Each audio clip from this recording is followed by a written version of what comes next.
এক মাস ইবাদত বন্দেগীতে আমরা নিমগ্ন থাকার পরে আজকে আমরা রোজা ভঙ্গ করলাম। আজকে আমরা ঈদের আনন্দ নিয়ে রব্বে করিমের দরবারে আমরা হাজিরা দিতে আসলাম যে মাওলা আমাদেরকে আসার বসার ইবাদতের সুযোগ করে দিয়েছেন। আজকের এই আনন্দের দিনে আমরা সেই মাওলার রেজামন্দির উদ্দেশ্যে অন্তরের অন্তঃস্থল থেকে কণ্ঠকে উজাড় করে হৃদয়ের সবটুকুন আবেগ এবং ভালোবাসাকে উজাড় করে দিয়ে আমরা সকলে এক কণ্ঠে উচ্চারণ করি আলহামদুলিল্লাহ।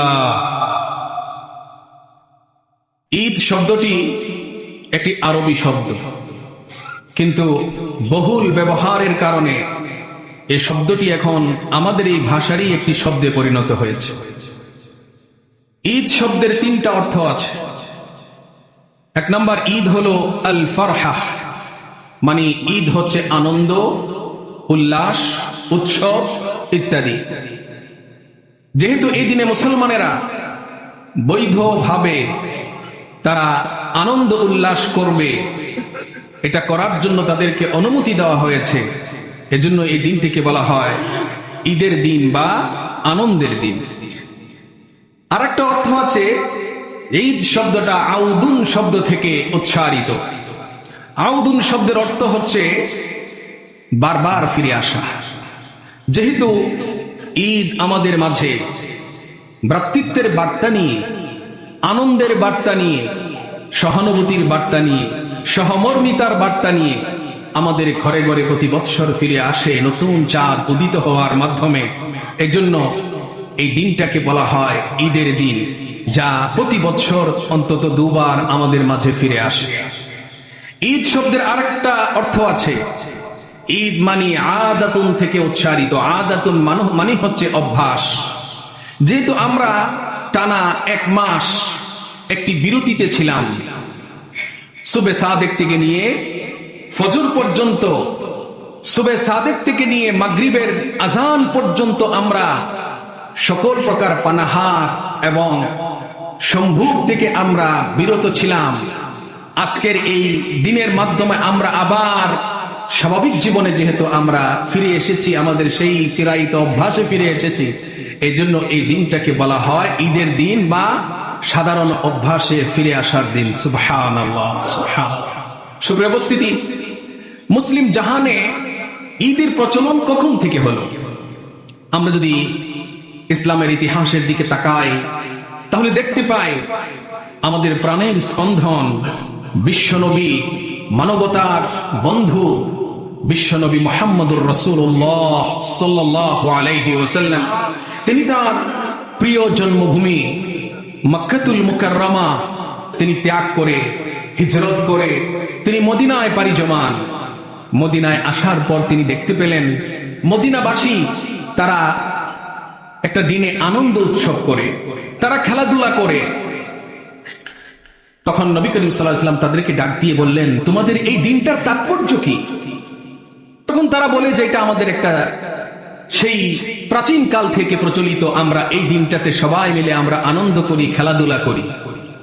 নবী করিম সাল্লাল্লাহু আলাইহি ওয়াসাল্লাম বললেন, তোমরা এখন আগের দিনে নও, তোমরা এখন নতুন একটি জাতি, তোমাদের রয়েছে নিজস্ব কৃষ্টি এবং কালচার। সুতরাং আল্লাহ রাব্বুল আলামিন তোমাদের এই দিনের পরিবর্তে আল্লাহ তাআলা তোমাদেরকে আরো দুইটা দিন দিয়েছেন, যেদিনে তোমরা আনন্দ করবে, উৎসব করবে, খেলাধুলা করবে। এই দিনগুলো হচ্ছে আমাদের, একটি হচ্ছে ঈদুল ফিতর আর একটা হচ্ছে ঈদুল আযহা। তবে আমাদের আনন্দ উৎসব অন্যান্য জাতির আনন্দ উৎসবের মতো নয়, যেটা গতকালকে আমি ব্যাখ্যা করে আপনাদেরকে বলেছি। সুপ্রিয় উপস্থিতি, মাহে রমাদান আসলো। মাহে রমাদান গতকাল মাগরিবের আজানের মাধ্যমে আমাদের কাছ থেকে বিদায় নিয়ে চলে যাওয়ার প্রাককালে আমাদেরকে একটি মেসেজ দিয়ে গিয়েছে। সে মেসেজ হলো ঈমানের বার্তা নিয়ে, ঈমানি চেতনায় উদ্বুদ্ধ হয়ে আমল করার বার্তা নিয়ে আমি তোমাদের মাঝে এসেছিলাম। আমি কিন্তু চলে যাচ্ছি, তোমরা তোমাদের ঈমানের হেফাজত করো। আমরা করবো তো ইনশাআল্লাহ? ইনশাআল্লাহ। এই মাহে রমাদান কি আমাদেরকে উপোস রেখে কষ্ট দেওয়ার জন্য এসেছিল? না, মাহে রমাদান 30 দিনের একটি কর্মশালা। কিসের কর্মশালা? 30 দিনে আদর্শ মানুষ, আদর্শ নাগরিক এবং আদর্শ জাতি গঠনের এক টানা 30 দিনের একটি কর্মশালা। এই কর্মশালা শেষ হয়েছে। এই কর্মশালা থেকে, সিয়াম নামক এই বিদ্যালয় থেকে আমরা কি শিখেছি? মাজা তাআল্লামনা মিন মাদ্রাসাতিস সিয়াম। সিয়ামের এই পাঠশালা থেকে আমরা কি শিখেছি? আমরা অনেক কিছু শিখেছি। তন্মধ্যে গুরুত্বপূর্ণ একটি শিক্ষা হচ্ছে, মানুষের জীবন একরকম যায় না। মানুষের জীবন কখনো একরকম যায় না। কখনো দুঃখ, কখনো সুখ, কখনো দুঃখ, কখনো সুখ। দুঃখের পরে আসে সুখ, কষ্ট, দুঃখ, বেদনার পরেই আসে স্বস্তি, সুদিন। আধার রাতের বুক চিরে উদিত হয় প্রস্ফুটিত ভোরের রবি। এটাই তো আমাদের জীবনের স্বাভাবিক অবস্থা। কখনো মানুষ চিরদিন অসুস্থ থাকে না। অসুস্থতার পর আল্লাহ তাআলা সেই বান্দাকে সুস্থতার নিয়ামত দান করেন। এক কথায়, দুঃখের পরে আসে সুখ। আল্লাহ রাব্বুল আলামিন সূরাতুল ইনশিরাহে তিনি আমাদেরকে এদিকে ইঙ্গিত দিয়ে বলছেন, ইন্না মাআল উসরি ইউসরা। পৃথিবীতে মানুষের জীবনে দুঃখ বেশি দিন থাকে না, সুখই বেশি দিন থাকে। এই জন্য আল্লাহ বলছেন, নিশ্চয়ই দুঃখের পরে আছে সুখ। বন্ধুগণ, এই 30টা দিন, দিনের বেলায় তীব্র ক্ষুধা এবং পিপাসায় আমরা কাতর হলেও আমরা কিন্তু পানি পান করি নাই, গোপনে কিছু খাই নাই। আমরা অপেক্ষা করেছি মুয়াজ্জিন কখন সুললিত কণ্ঠে বলবে আল্লাহু আকবার, ঠিক না? সেই মুয়াজ্জিনের কণ্ঠে মাগরিবের আজান পর্যন্ত আমরা যে অপেক্ষা করেছি, খানা আমাদের সামনে ছিল, আমরা হাত বাড়াই নাই। আমরা এই যে অপেক্ষা করেছি, কষ্ট ছিল, সেই কষ্ট দূর হয়ে গিয়েছে আজানের পরে। আমরা খেজুর দিয়ে ইফতার করে সুন্নাহ পালন করেছি, পানি পান করে আমাদের পিপাসা নিবৃত করেছি। রাসূল করিম সাল্লাল্লাহু আলাইহি ওয়াসাল্লামের ভাষায় তিনি বলেন, যাহাবা যামাউ ওয়াবতাল্লাতিল উরুক ওয়া সাবাতাল আজরু ইনশাআল্লাহ। প্রিয় নবীজি পানি পান করার পর, ইফতারের মধ্যে পানি পান করার পরে তিনি কথা বলতেন, আমার পিপাসার কষ্ট দূর হয়ে গিয়েছে, আমার শুকনা গলাটা পানি দিয়ে ভিজেছে, আর আজকের রোজার সওয়াব ইনশাআল্লাহ প্রতিষ্ঠিত হয়ে গিয়েছে। আলহামদুলিল্লাহ, আলহামদুলিল্লাহ। তাহলে আমরা কি শিখলাম? সুখের পরে আসে দুঃখ, দুঃখের পরে আসে সুখ। 2 নম্বর সিয়ামের পাঠশালা থেকে আমরা শিখলাম যে আমাদের জীবনে সফলতা এবং ব্যর্থতা দুটোই আছে। আছে না ভাই?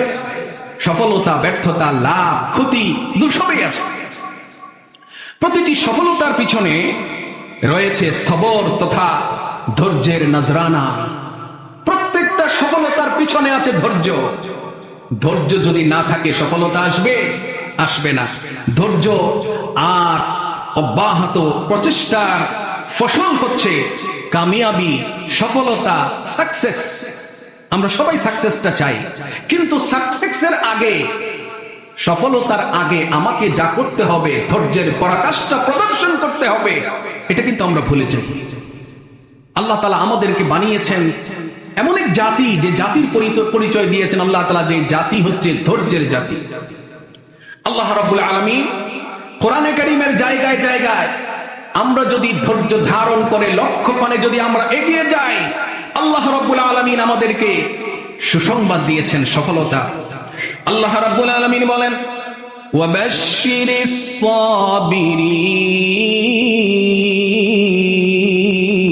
সাবিরিন।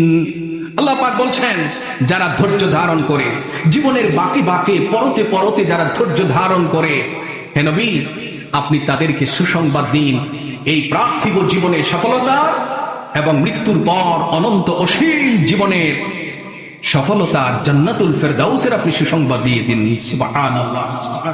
প্রিয় ভাইয়ের আমার, আল্লাহ পাক আমাদেরকে রমাদান দিয়েছিলেন ধৈর্যের অনুশীলনের জন্য। কিসের জন্য বলেন তো?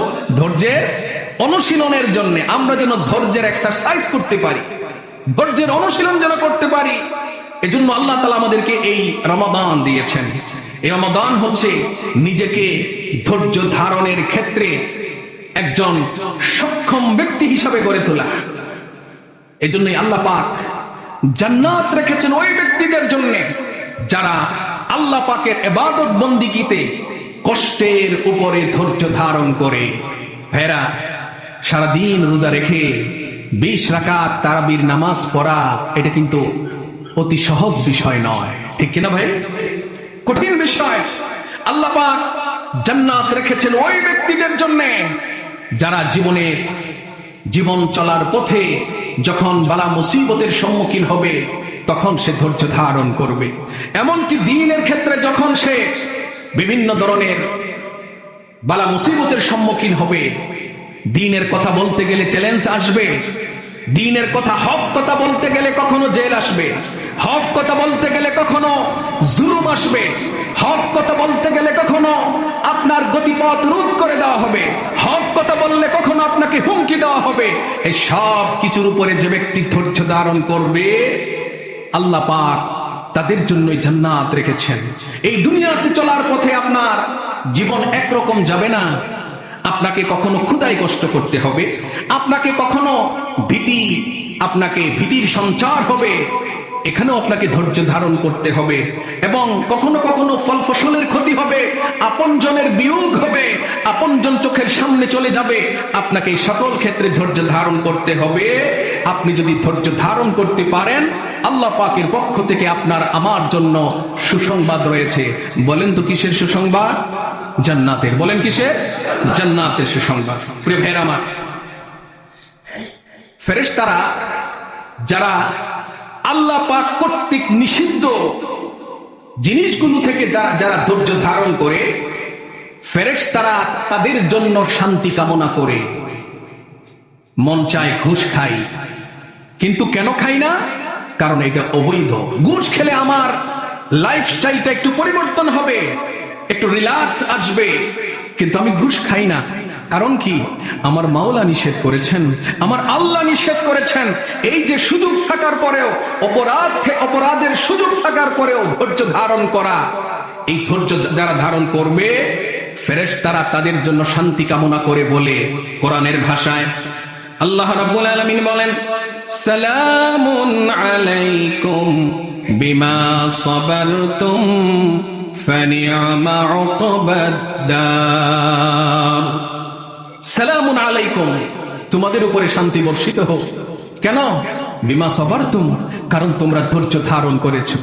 কনকনে শীতের রাত্রে মুয়াজ্জিন যখন বলে আস-সালাতু খায়রুম মিনান নাওম, ঘুম থেকে নামাজ ভালো, ঘুম থেকে নামাজ উত্তম, তখন কম্বলটা লাথি মেরে ফেলে দিয়ে ঠান্ডা পানি দিয়ে উযু করে মসজিদের দিকে হাঁটি হাঁটি পা পা করে আসা, এটা কিন্তু সাধারণ বিষয় নয়।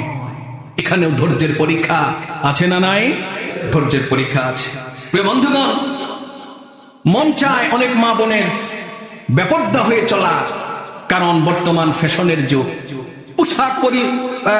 পোশাক দেখানোর যুগ।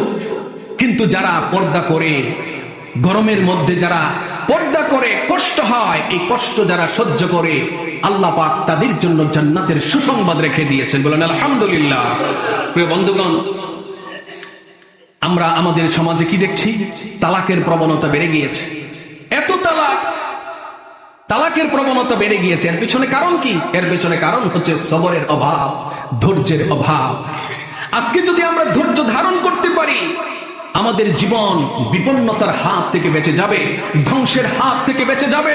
জীবন ধ্বংসের অতল গহ্বরে পতিত হওয়ার আগে স্টপ হয়ে যেতে পারে যদি আমরা সবর করতে পারি, ধৈর্যের পরাকাষ্ঠা যদি আমরা প্রদর্শন করতে পারি। প্রিয় বন্ধুগণ, মাহে রমাদান আমাদেরকে শিখিয়েছে 3 নম্বর যে শিক্ষা, সেই শিক্ষা হলো জীবনের প্রতিটি কাজে আমরা আল্লাহ পাকের সন্তুষ্টি অর্জনের মনোবাসনা আমরা লালন করব। আমরা যা কিছু করব, সব কিছুর পিছনে আমাদের একটাই লক্ষ্য উদ্দেশ্য থাকবে। সেই লক্ষ্য উদ্দেশ্য হচ্ছে একজন একজনকে আমরা খুশি করব, তিনি কে? জোরে বলতে হবে, তিনি কে? আল্লাহু আকবার। সবাই বলেন আল্লাহু আকবার, আল্লাহু আকবার। লা ইলাহা ইল্লাল্লাহ, আল্লাহু আকবার, আল্লাহু আকবার, ওয়ালিল্লাহিল হামদ। আমাদের জীবনের টার্গেট একটাই, আমাদের জীবনের লক্ষ্য একটাই, আল্লাহকে খুশি করা। আল্লাহ যদি খুশি হয়ে যান, সবকিছু আপনার আমার জন্য আসান হয়ে যাবে। প্রিয় বন্ধুগণ, আল্লাহর সন্তুষ্টি অর্জনের লক্ষ্যই হচ্ছে আমাদের জীবনের মূল লক্ষ্য। আমাদের ইবাদত বন্দেগীর মূল স্পিরিট হচ্ছে আল্লাহ পাকের সন্তুষ্টি অর্জন। সেজন্যই আল্লাহ পাকের সন্তুষ্টি অর্জনের যে মনোবাসনা, যেটাকে আমরা নিয়ত বলি, এই নিয়তটা যদি সঠিক হয়, তাহলে আপনার সাধারণ থেকে সাধারণ দৈনন্দিন জীবনের যে কাজ, সেই কাজটাও আল্লাহ পাক ইবাদত বলে গণ্য করে নেবেন, যদি নিয়ত ঠিক থাকে। ফর এক্সাম্পল, বাথরুমে আপনাকে যেতেই হবে, প্রকৃতির ডাকে সাড়া দিতেই হবে, ঠিক কিনা? কিন্তু আপনি যদি নিয়ত করেন যে আমি পরিষ্কার পরিচ্ছন্ন হয়ে, আমি প্রকৃতির ডাকে সাড়া দিয়ে ফ্রেশ হয়ে আমি আল্লাহ পাকের ইবাদতে নিমগ্ন হব, যতক্ষণ বাথরুমে কাটাবেন এই সময়টাও ইবাদত হিসেবে গণ্য করে নেবেন কে? আরো জোরে বলেন কে? সূরা বাইয়িনায় আল্লাহ রাব্বুল আলামিন বলেন, ওয়ামা উমিরু ইল্লা লিয়াবুদুল্লাহা মুখলিসিনা লাহুদ্দীন। তাদেরকে নির্দেশ দেওয়া হয়েছে একমাত্র, শুধুমাত্র, কেবলমাত্র তারা জীবনে যা কিছু করবে তারা শুধু আল্লাহর সন্তুষ্টির জন্যই করবে, অন্য কারো সন্তুষ্টির জন্য নয়। আমরা যদি অন্য কোনো নিয়ত করি, তাহলে আমাদের আমলগুলো বরবাদ করে দিবেন কে? আল্লাহ পাক।